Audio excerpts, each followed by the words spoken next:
Hello students. तो vector integration के concept में हम वर्क डन का जो कंसेप्ट है वो देख रहे हैं।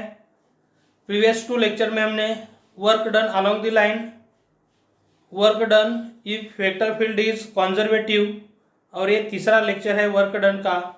इस लेक्चर में हम work done along the parabolic path देख रहे हैं। इससे पहले वर्क डन का कंसेप्ट देखते हैं। प्रीवियस लेक्चर में भी हमने वर्क डन का ये जो कंसेप्ट है देखा था।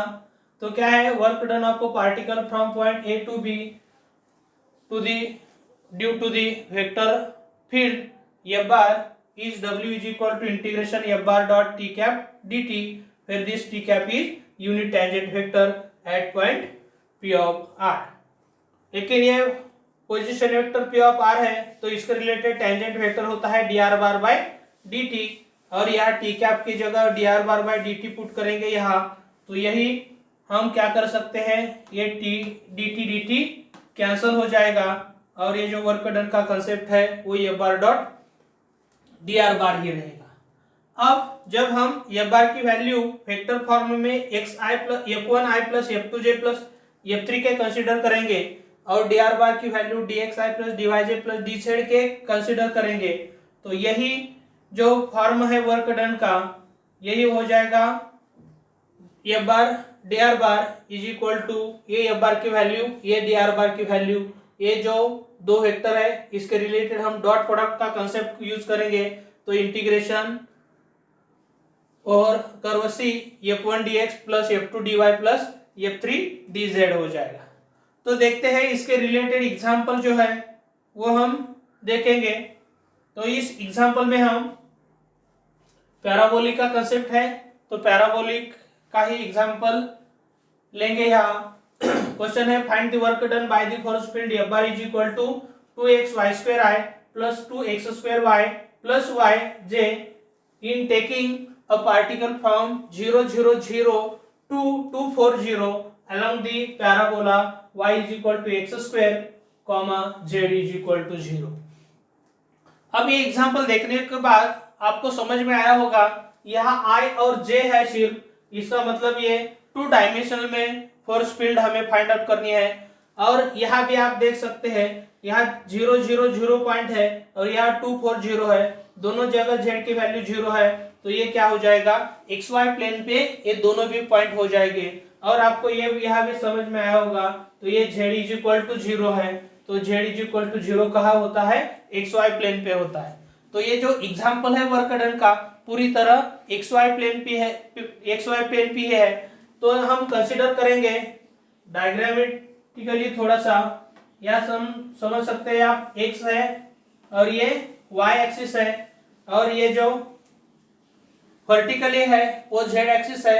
यहाँ ये जो पॉइंट हम P कंसिडर करेंगे तो यहाँ पॉइंट P है और यहाँ x की वैल्यू 2 y की वैल्यू 4 और z की 0 इस प्लेन पे होगी, तो यहाँ Q पॉइंट होगा।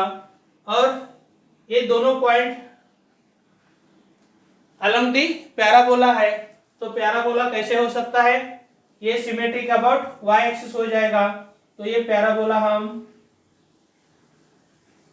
एक्चुअली ओरिजिन से पास होगा, तो इसी तरह का पैराबोला है। तो ये जो ऑब्जेक्ट है ये ऑब्जेक्ट कैसे ट्रेवलिंग कर रहा है, इतना ही सिर्फ पाथ है ऑब्जेक्ट का, ठीक है। तो ये यहां हम सॉल्यूशन में given F bar is equal to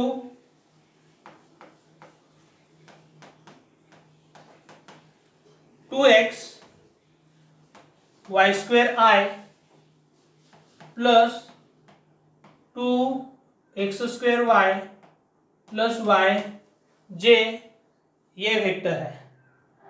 अब इसके रिलेटेड गिवन कर्व इज क्या है, curve y is equal to X square और यहाँ z इज इक्वल टू 0 है। तो यहाँ जनरली क्या हो जाएगा, इसका डिफरेंशिएशन लेंगे हम तो इसका डिफरेंशिएशन हो जाएगा dy is equal to X square का 2x dx, और यहाँ z0 है तो इसके related dz is equal to भी क्या हो जाएगा, 0 हो जाएगा। अब यहाँ ए वाई एक्स में रिप्लेस करेंगे, dy भी एक्स वेरिएबल में रिप्लेस करेंगे, तो हमें सिर्फ क्या करना है, x के लिमिट चाहिए। तो यहाँ आप देख सकते हैं x वेरीज कहाँ से कहाँ हो रहा है, 0 से 2 तक ही वेरी हो रहा है। यहाँ z0 है और इसके रिलेटेड जो इसका चेंज है वो भी क्या हो जाएगा, 0 हो जाएगा। तो हम वर्क डन फाइंड आउट करते हैं। Therefore work done is W is equal to integration और curve C f bar dot dr bar. अब यहाँ ये जो f बार की वैल्यू है, ये f बार की वैल्यू क्या ले सकते हैं हम, 2x y square i, 2x y square i plus 2x square y plus y j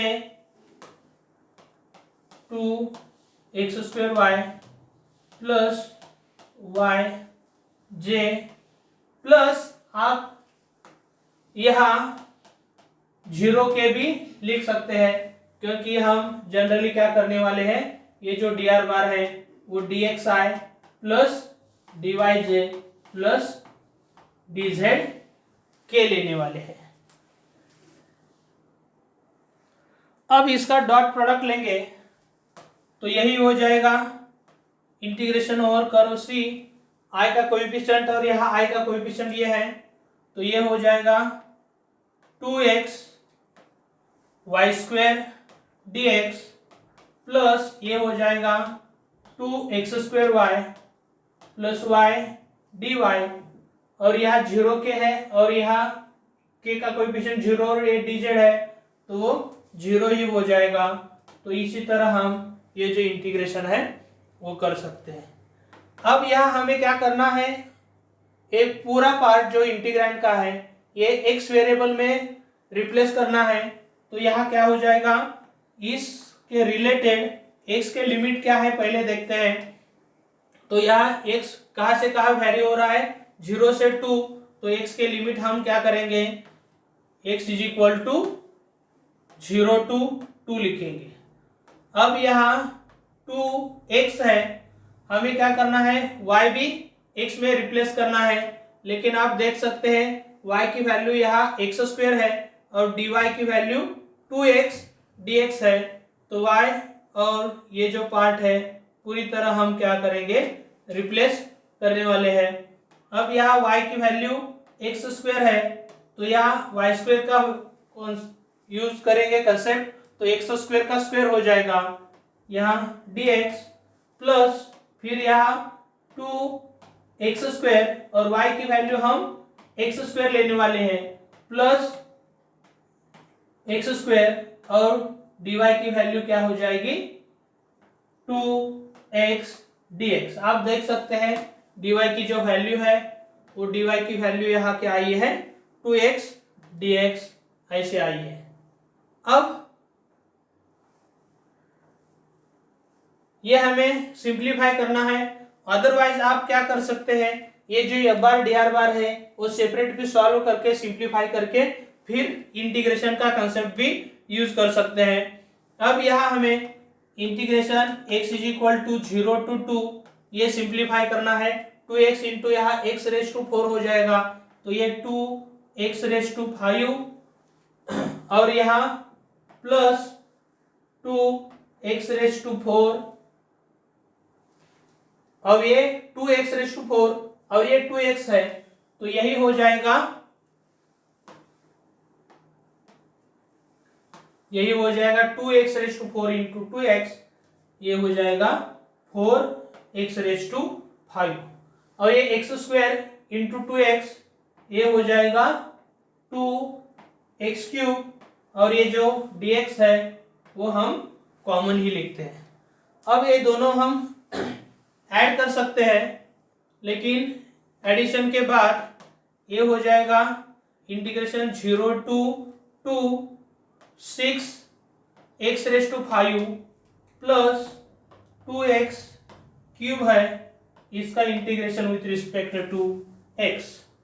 अब ये हम इंटीग्रेशन लेते हैं तो ये 6 इंटू एक्स रेज टू 5 का हो जाएगा x raise to 6/6 and from 0 to 2 plus 2 constant है, इसका इंटीग्रेशन x रेज टू 4/4 और यहाँ 0 to 2 हो जाएगा। अब ये 6 कांस्टेंट है तो लिमिट पुट करने से पहले भी बाहर आ सकता है और ये 6 कैंसिल हो जाएंगे और अब हम यहाँ भी कैंसिल करेंगे और सिंप्लीफाई करने के बाद यह हो जाएगा अपर लिमिट का 6th power minus 0 raise to 6 plus ये 1/2 रहेगा और 1/2 इंटू यह हो जाएगा 2 raise to 4 minus 0 raise to 4। अब सिंप्लीफाई करने के बाद ये 2 रेज टू 6 हो जाएगा 64, तो ये हमें 64 मिलता है प्लस ये तो 0 हो जाएगा, ये 2 रेज टू 4 है तो ये 2 रेज टू 4 16/2 ये हो जाएगा 8। तो ये सिंप्लीफाई करने के बाद हमें मिल जाएगा work done is equal to 72 unit. तो यूनिट आप वर्क डन का जो भी है वो यूनिट सिर्फ लिख के छोड़ सकते हैं। तो इसी तरह ये जो work done along the parabolic path है वो हम कर सकते हैं।